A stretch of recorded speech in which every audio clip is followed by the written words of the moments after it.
The movie opens in an American submarine. The submarine looks stable and has a safe drive. The team realizes that there's something strange going on inside the sea. They began to check it out, and they couldn't figure out what exactly it was. Soon, they start to have some difficulty at the Cayman Trench. The lights start to go off and on. The crew become concerned, since the controls become unresponsive. Soon, the hydraulics resort by itself. They think that they're safe for a moment, but the submarine hits some rocks, causing some damage. Now, the crew has lost complete power, and the submarine crashes to the ocean floor. When water enters some parts of the submarine, the captain becomes aware that they'll no longer have control on the submarine, so they send a tracking device to get help. In the meantime, a strategic boat answers the GPS signal of the submarine. Its crew make contact with a drilling company led by a man named Bud. The crew were in the middle of an operation under the sea, mining submersibles. Bud orders them to stop their activity for the time being. Soon, the team is told that the company has volunteered their services. They need them to support the rescue mission because they're the closest one to the submarine that doesn't work anymore. They're offered 3 times their normal salary since it's a difficult mission. Bud is not agreeing with this idea because he thinks that the team lacks the experience to do this kind of difficult mission. However, Bud is told that he will be joined by a SEAL company that can provide the necessary expertise. Bud is found in a video discussion with his ex-wife. They're contending like generally. She's disagreeable with both the tactical men and the drillers, since they believe that she's a miscreant. Since she's solid and talks about her thought process, it's valid. Anyway, it's Lindsay accompanying the Naval Force SEALs down to the submerged stage in another submarine, as she constructed it and understands it better than any other person. Prior to entering the stage, Lindsay advises the SEALs regarding the gamble of entering the compressed climate, letting them know that even many individuals can't deal with it together. A man named Haram Coffee is cavalier about this thought. On the opposite side of the entryway, a man who they call Catfish DeVry, one of the oil laborers, he messes with another, Hippie. He tells them that he fought guys tougher than the SEALs, and that his right hand used to be called the hammer. Before long, Lindsay starts to assess it, and she's stressed over the apparatus. She's been dealing with it for quite a while. As Bud and Lindsay attempt to check the apparatus, she sees the ring on his finger. She asks him for what good reason he's yet wearing his wedding band. She lets him know that she hasn't worn her wedding band for a really long time. They start to fight, and Bud, being irate, rips off his ring in disappointment.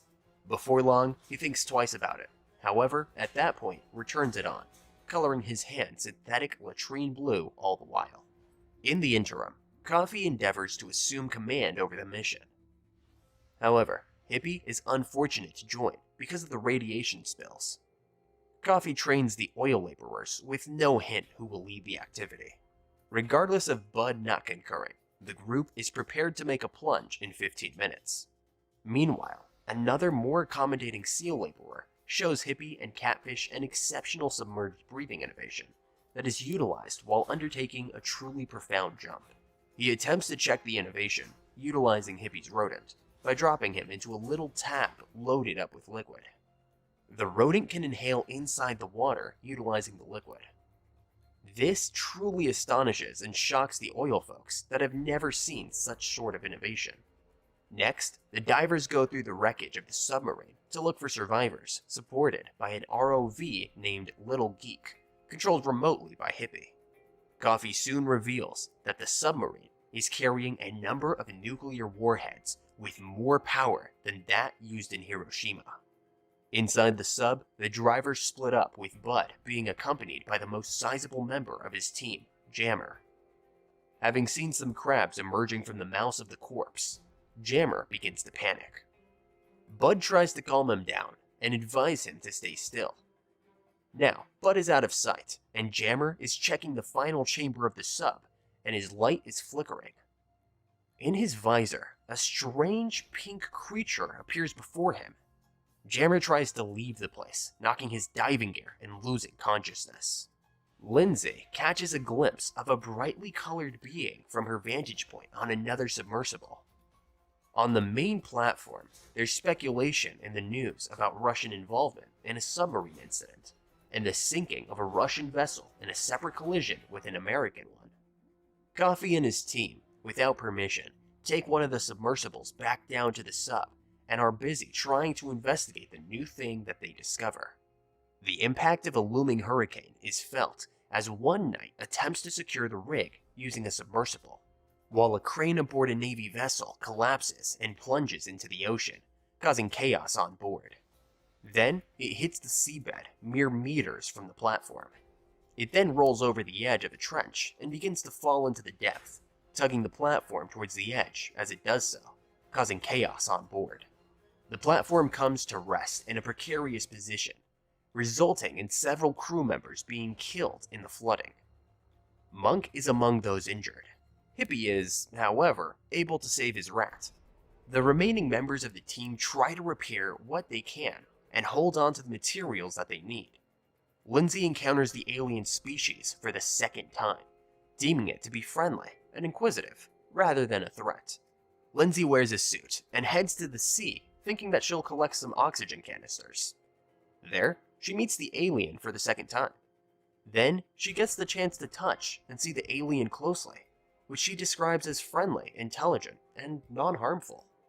Later, using a surveillance camera mounted on ROV, Hippie spots that Coffee is in possession of a warhead and shares this information with Bud and Lindsay.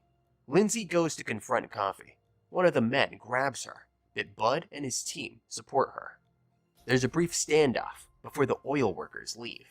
We see Coffee clasping a pistol behind his back. Bud has been argumentative about Lindsay siding up with the alien, but he soon faces an event that makes him reconsider it. A snake-like seawater-based arm creeps into the oil workers' quarters, creating Bud's facial expression and appearing friendly. Next, he heads to Coffee, who's not interested. He then closes the door, which causes it to collapse on the floor into a droplet of water. The crew then begin to suspect that Coffee is suffering from paranoia as a result of high-pressure nervous syndrome, having a series of cuts in his forearm, forcing his fellow SEALs to take up arms. He then carries the warhead down a corridor and attaches it to one of the ROV's big Greek with the intention of sending it down to the trench to blow up the aliens. He remains convinced that these are connected to the conflict with the Russians.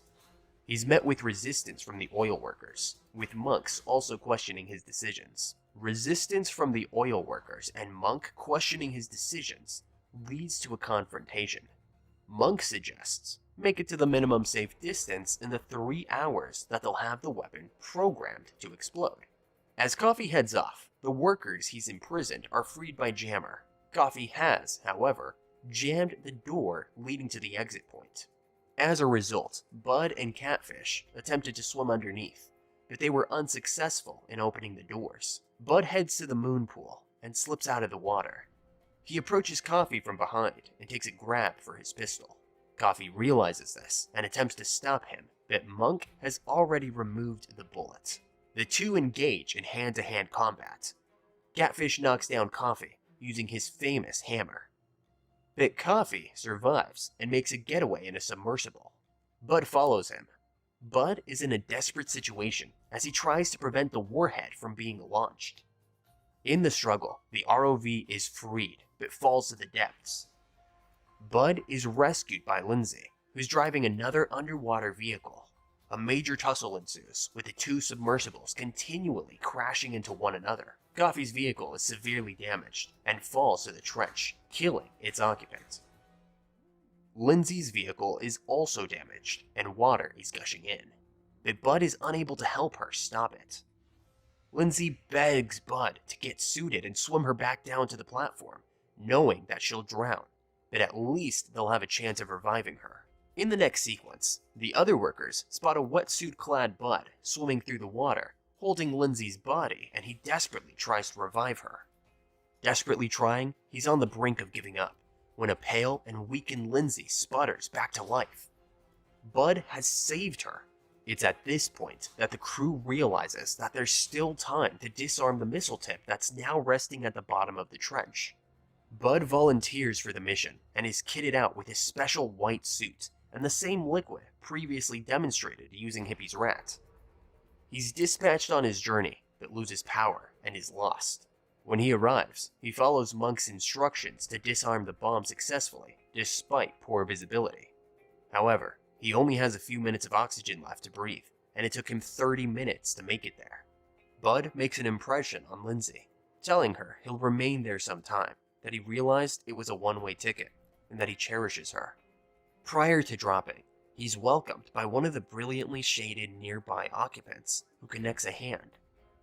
He's then towed to the center of the Outsider human progress, where they make a room in which he can relax. The Outsiders speak with Bud through clasps of new stories and show him his own messages.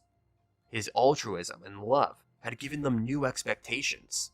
In the last scene, the spacecraft moves gradually up to the surface, containing the oil-boring stage and its occupants. Bud leaves the boat to embrace and kiss Lindsay, welcoming her as Miss Brigman.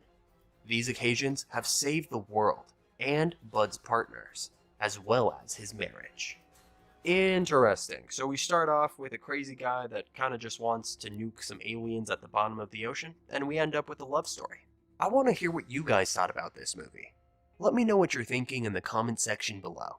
And hey, if you want to see another movie recap, then make sure you click that video that's on screen now. Thank you guys so much for watching.